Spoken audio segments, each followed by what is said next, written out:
Hey, it's Joy. A few weeks ago, I released a video sharing my 5-year Tesla Model 3 ownership. And in it, I talked about how my battery with 95% of supercharging had only degraded less than 3%. And my battery is still very healthy. So I am actually supercharging right now, and a lot of people have been asking what my charging habit is like, because with all the supercharging, you would think that my battery, after 5 years of ownership and 50,000 miles of usage, the battery degradation would be pretty bad. Well, turns out it's not the case. My battery is still super healthy. So I wanted to tell you exactly what I do to, I guess, keep the battery healthy. I'm surprised too, by the way. Up until now, I just checked my Tesla app.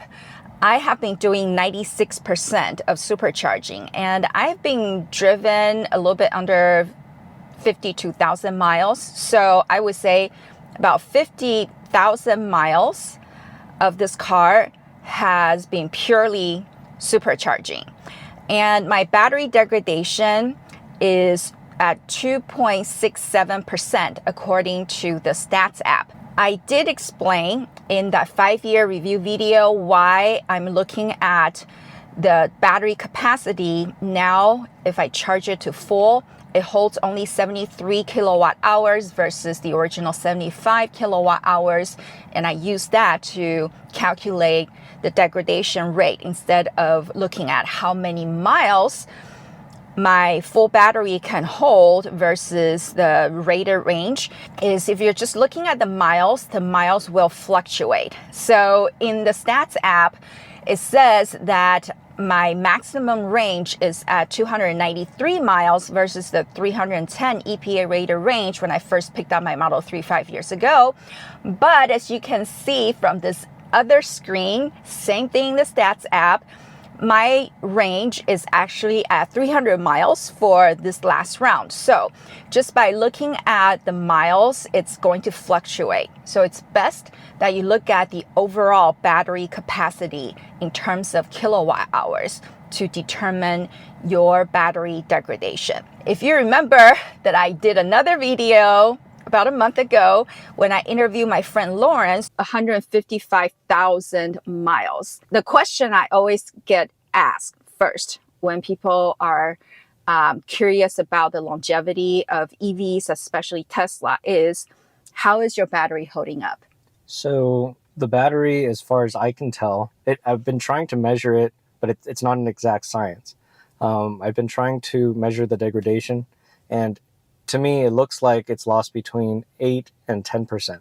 But I also have the Tezzy app on my phone, and it's saying it's lost 11%. So it's somewhere between 8 and 11%. A lot of people are also wondering how he's kept it healthy that way after extensive usage. So here's what's happening. If you are living at home and you can install a home charger, kudos to you. I cannot, neither could Lawrence. We live in condos. So we all rely strictly on supercharging. Initially, when we first got our Teslas, there's a phrase that says, always be charging, ABC. And we were kind of worried that just strictly supercharging is not going to do the battery good. However, now after 5 years, we found out that number one, always run your battery low before you charge it all the way back up. So for regular usage, not on road trips, like today, it's just my normal weekly usage that I need to charge now. Typically, I run my battery all the way down to around 20% before I charge it up to 90%. So that's like my weekly charging range. There have been times when I actually have ran my battery down to like 2%. So yeah, I am in the almost 0% club. And if you're wondering, no, I do not have range anxiety any longer. I realized that in the last year, I am a lot more confident with the battery and its capacity.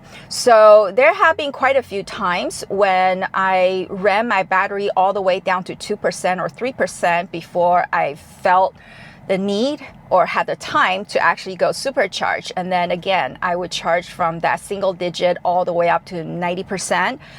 And I typically charge about once a week. If I am running around a lot more on weekends, I would charge twice a week. So I am not always charging. I think this is how I've been keeping my battery healthy, because there are people that have been charging at home, and over time they're starting to see a bit more degradation with their battery, and they've been wondering why. And some people have been floating this online, where their Tesla technician would tell them to recalibrate their battery by running the battery down to 20% and then charging it up to 90%. So essentially that's what I've been doing. That's what Lawrence have been doing. And I believe this is how we've been able to keep our batteries so healthy despite nearly 100% supercharging. So tip number one, again, run your battery all the way down to 20% or less and then charge it up to 90%. Tip number two, do not charge over 90% unless you're going on a road trip. I did another video, which I'll link here, explaining why I actually only charge up to 95% even when I'm on a road trip.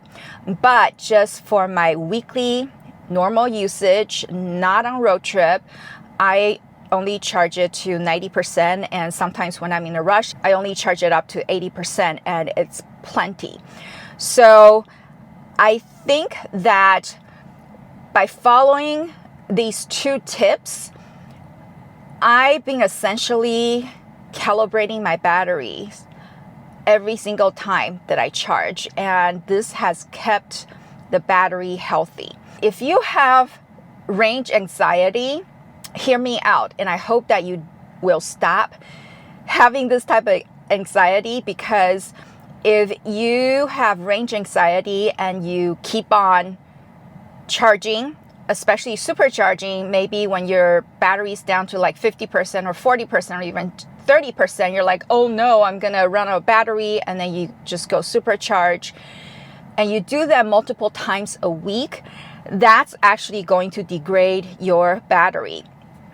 How do I know? Because a friend of mine, Jay, lives in a condo community, actually in the same condo community as me. He texted me one day and he showed me his stats app battery health graph. And he said, hey, my Model Y is fairly new, but I'm seeing this little cliff with his battery health. And it turned out that he had been supercharging almost every single day. So he did not allow his battery to run all the way down to less than 20% before charging it up. So he started seeing that battery degradation. And so I told him, just hold it off until you run it down to around 20%, and then you just charge it up to 90%. Don't go charging if it's at like 50% or 40%. So he took my advice, and a month later, he texted me again and he showed me his stats app battery health graph and said that his battery was now back to the healthy range and capacity. So I hope this video is helpful for you to keep your battery healthy, especially for those of us who cannot charge at home and have to rely on supercharging. Thank you so much for watching. I will see you in the next one, and God bless.